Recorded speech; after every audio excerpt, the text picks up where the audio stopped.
What's up, everybody? This is Lyrespect for Real Black. I'm sitting with another fellow Pisces here at World Cafe Live, Saul Williams, actor, artist, rocker, amorphous entity. How you feeling tonight? I'm cool. So this is your debut at World Cafe Live. Welcome. And you were on your Volcanic Sunlight tour. So tell us a little bit about this particular project. How does it differ from the Guitar Dust and just the evolution of your sound in general? Well, the main difference between this and the Guitar Dust is the Guitar Dust was a collaboration.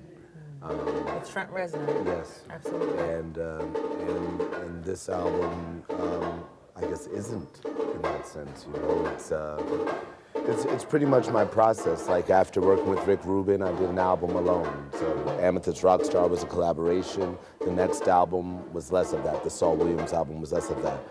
Niggy Tardis is a collaboration, and this album is less of that. Just so that I can, you know, because each time I work, I learn a bit more about writing music and what have you, and I need a way to see how much I've learned. Definitely. And so, yeah, this album is that. Do we still get the rock kind of feel from you with this album?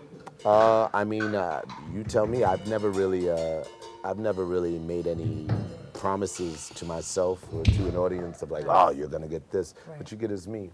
Right. Essentially, I mean, like, I don't like soft shit. I don't know if you guys curse on your TV do. or not, so deal with Oh. it. But Okay. but Right. yeah, but you know, like, I like an edge. You know, I mean, like, I made this album not wanting to actually do something that was revolving so heavily around my anger. Right. You know, but I still felt a need to, you know, to have that sense of urgency and an edge that I like in my music. So however that comes about, whether that's through rock or through polyrhythm and heavy drums or whatever that is, you know, it doesn't have to be guitars. It could be anything. You know, I never really chose the labels. So what do you think is pervasive throughout your work in terms of themes or ideas or things that you end up bringing across to an audience? I have no idea. That's for the scholars. So what inspires you to start or construct a piece of music, a piece of poetry, a piece of written work? It's really simple, you know. It's like when you make a sandwich because you're hungry.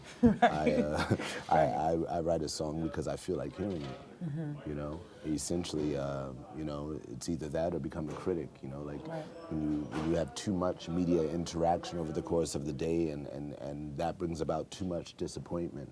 You know, it's like you watch 5 bad movies in a row, suddenly you want to make a movie. Exactly. You know what I'm saying? Exactly. And that's the same way with music for me. And sometimes it's just like, fuck, I hear some shit, or I hear something that's inspiring. Right. You know, and it's inspiring, but it's going one direction, and I see a fork in the road, and I want to take a similar idea and go down the other direction and see how that sounds. And then I'm kind of haunted by the idea of wanting to hear that. What would that sound like? And so then suddenly, but it's hardly that cerebral. You know, usually it boils down to, you know, a late night and nothing better to do. Right. Okay. So has music always been a part of your plan, if there was a plan, and knowing you probably say there wasn't a plan? Thank you. And so, okay, so not the plan, but what are some of those musical influences? Like, what's in your iPod? You know, do you work to music while you're writing, or?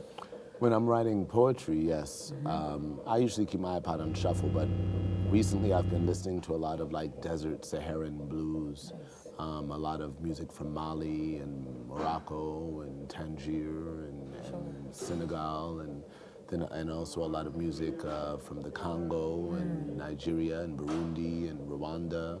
And I've been really into a lot of, I guess, African, sub-Saharan, Saharan sounds, primarily for, I have no reason why. Right, Yeah, it just where I've calls been to you. recently. Definitely, You know, definitely. it's like for a while I was buying, years ago I used to buy rings that attracted me. And every ring that I would pick up was from Morocco. I don't know why. It's just so the same way I'm attracted to a sound. Definitely. In cycles. Definitely. You know? We also saw you perform, speaking of poetry, at the Brave New Voices competition in LA. Have you heard any of the younger poets, and kind of what do you think about that direction that the youth poets may be taking, their subject matter, their approach, their Oh, cadence? it's beautiful. I mean, I just finished editing what I call a literary mixtape called Chorus. It's a book that'll come out through MTV on September 4th this year.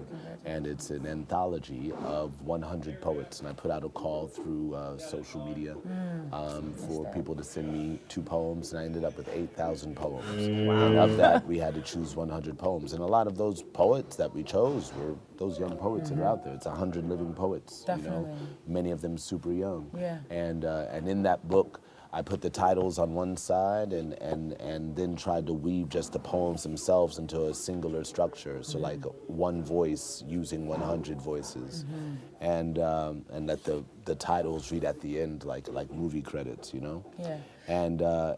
And I encountered a lot of young voices there. Some that I hadn't heard, some that I had heard. Either way.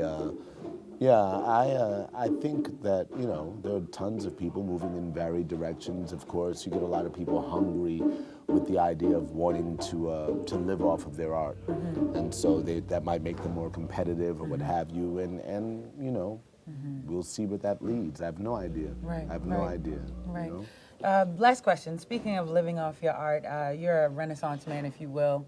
The last thing I think I saw you in was Girlfriends, and you played Lynn's beau.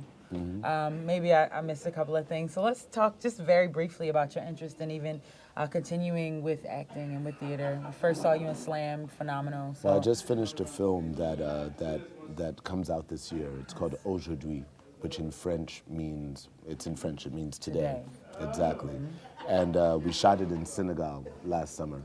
And it's a fiction. It's a movie that tells the story of the last 24 hours in the life of a man that has been chosen by the dead to return to the land of the dead. It's a generational choosing that they do, and it's seen as a great honor. And you find out on the morning of your death when you open your eyes that you have been chosen. Oh my goodness. And but it's not, oh my goodness. It's there is goodness, you know.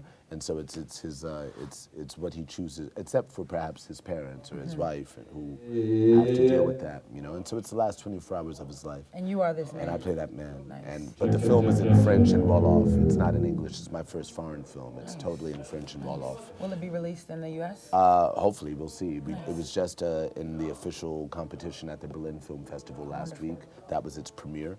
And from there, we'll see whether it gets released in the U.S. or how it will be released in the U.S. I'm sure it will be released here, but I'm not sure exactly when or how. Well, we'll certainly look for that. You are a man of many talents, and we're very glad that you're here tonight with us at World Cafe Live. This is Lyrespect, and I'm Saul Williams. And you're watching Real Black. Real Black. Good stuff. Thank you so much. Cool.